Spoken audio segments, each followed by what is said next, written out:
freaking knows, right? The next meet cute story, it is about to happen, but it's not going to happen if you are not open to it. Today, I am doing another video all about limiting beliefs when it comes to love.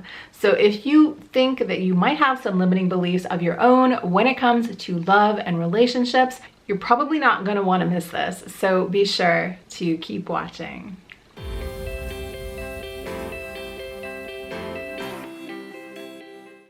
What's up, my love? Welcome back to my channel. If you don't know me, my name is Jen. I am a spiritual life and business coach, and I'd love to welcome you aboard today. This is my YouTube channel where I put out high vibe content for you each and every week. I love to talk about my two favorite subjects in the world, which are manifestation and mindset.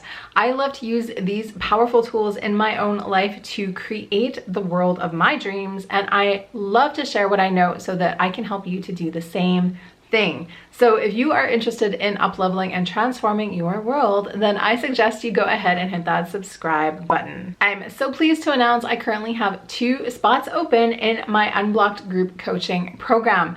If you want to learn more about this exclusive opportunity, then I'm going to give you the details at the end, so be sure to keep watching. So as I said at the top of the video, today I'm talking all about limiting beliefs when it comes to love. This is part of my limiting belief series, and it is the 3rd video in the series, but if you missed the other 2, I'm going to leave them linked for you below. But before we dive into today's topics, I'm going to quickly explain what a limiting belief is so that you don't have to necessarily go back and rewatch everything from the beginning. But a limiting belief is exactly what it sounds like. It is a belief that we have about ourselves or about the world that actually serves to limit us instead of serving to expand us or inspire us to grow or inspire us to create the life that we want.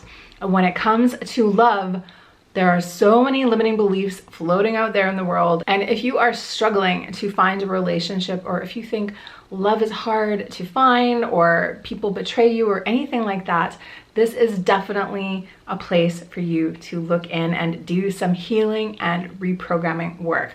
The real important thing that I want you to take away from this series is that you have the power to change your beliefs about anything.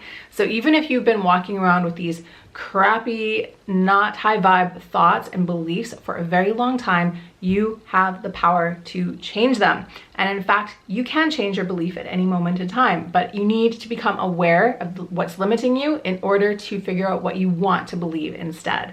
So it is my hope that with these videos, I'm going to give you some inspiration on some places that you might have a limiting belief and might not even be aware of it.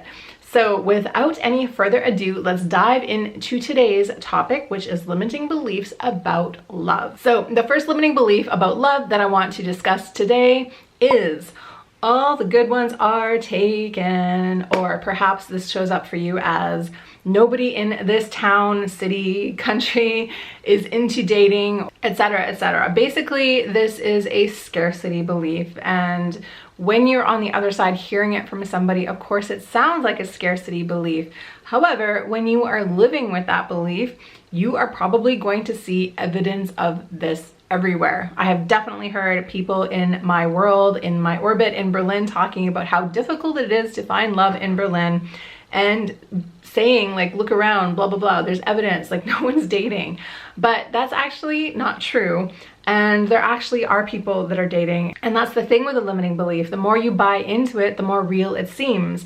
But if you're willing to expand your view and look outside, then you'll find evidence of something else, something that perhaps fits more with what you actually want to be true. And that's the tricky thing.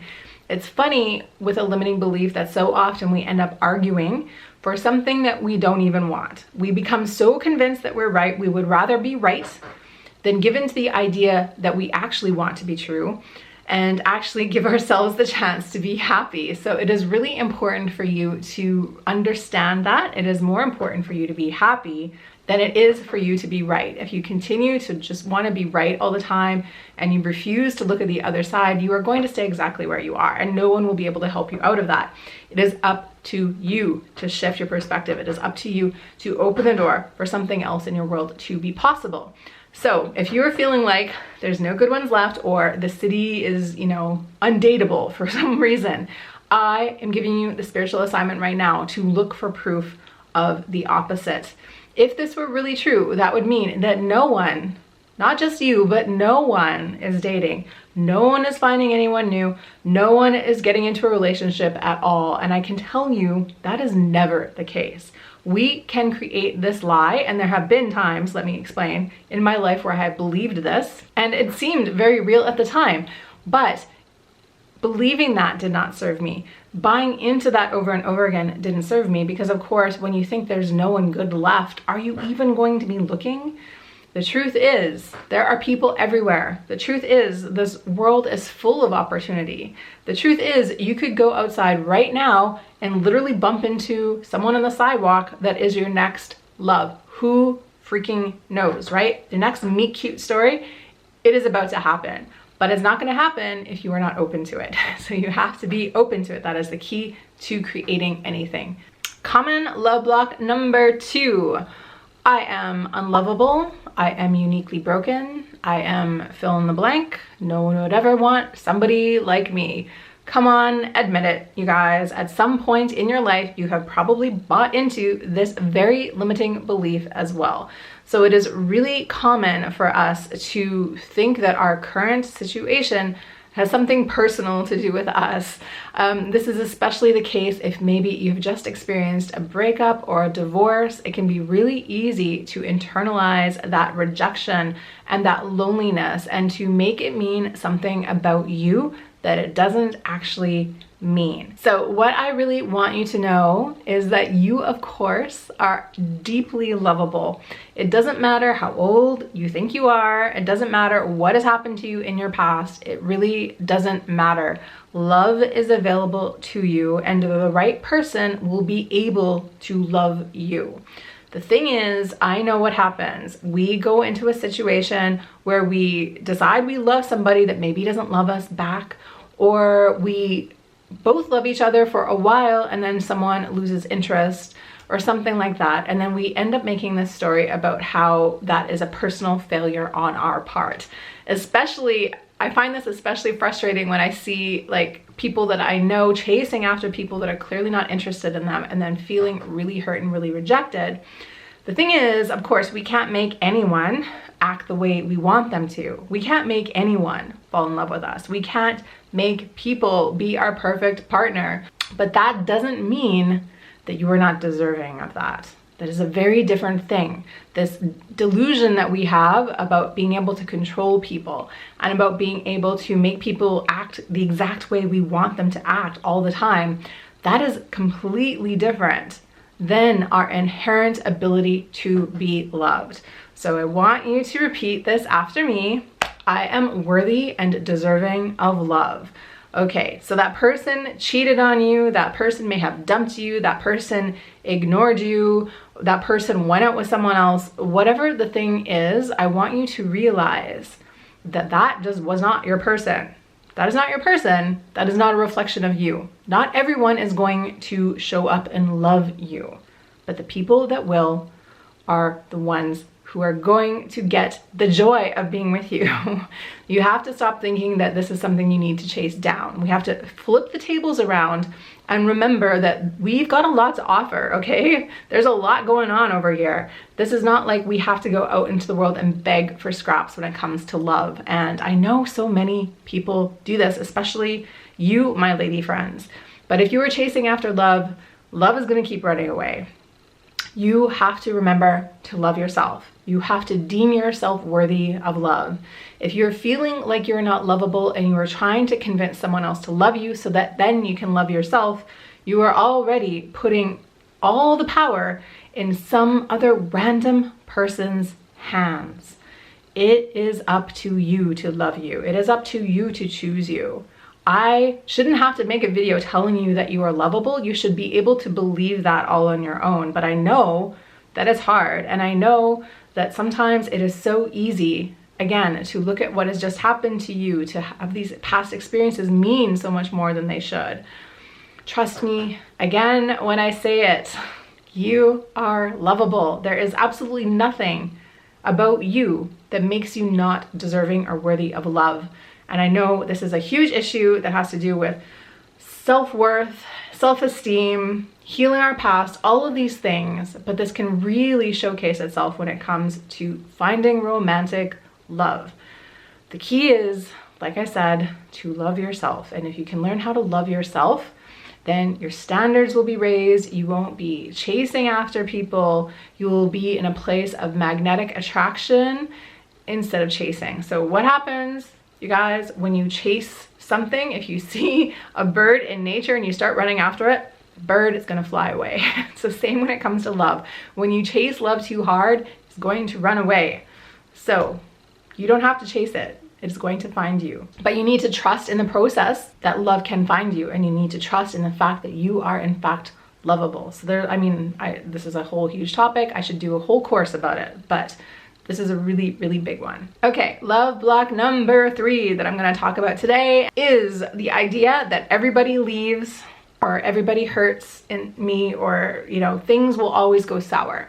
So this can be a huge love block, especially perhaps if you came from a family that there was a divorce when you were a child and you saw something like this happen in your world when you were young.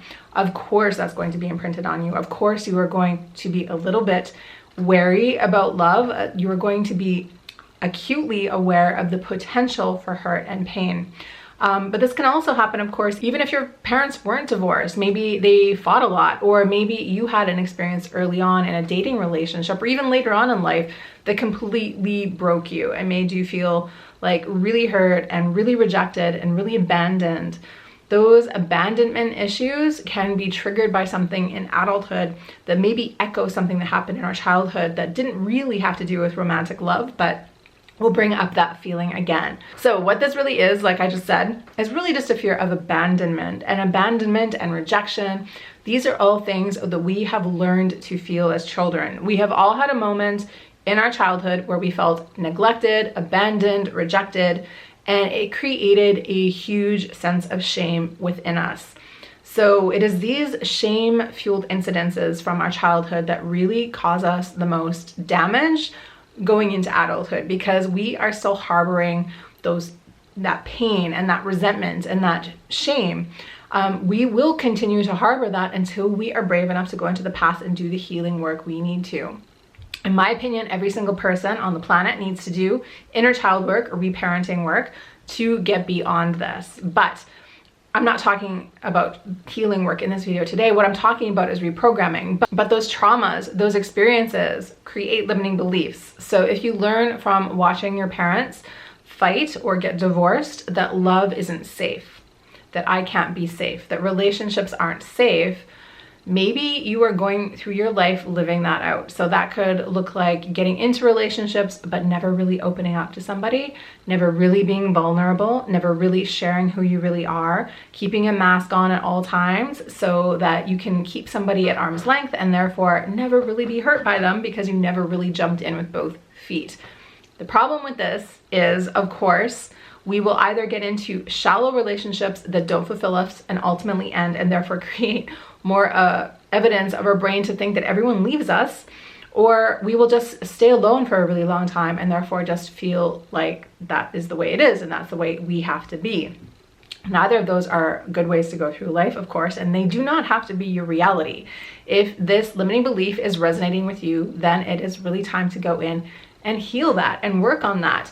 And the thing about rejection and, abandonment and all of those issues from our childhood is that we have each experienced this. We all know what that's like.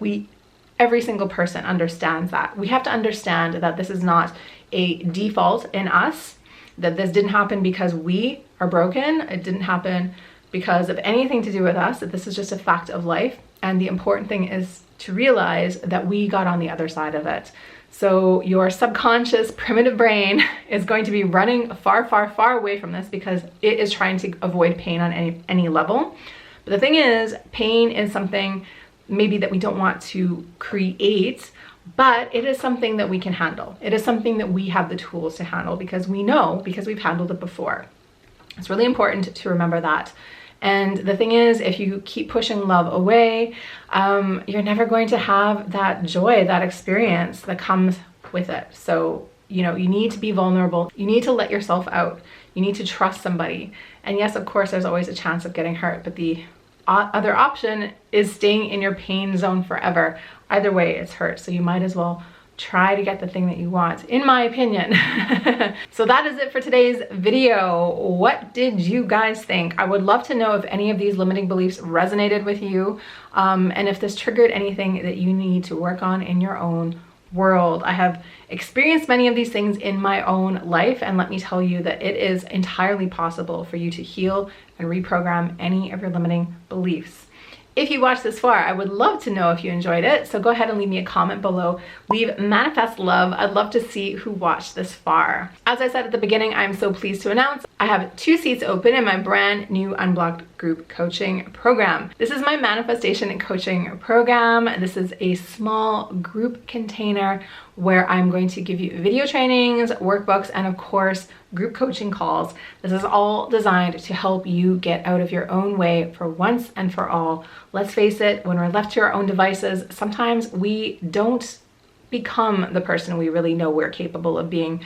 So if you need that little extra push to step into your future badass self, this is the container for you. So be sure to come on over and fill out an application form. I'll leave a link in the description box below. Other than that, if you guys like this video, please give it a like. If you want to watch more, click the latest right here. And other than that, I'll see you in the next one. So until then, as always, manifest like magic, and just remember, get ready for the miracle. See you guys.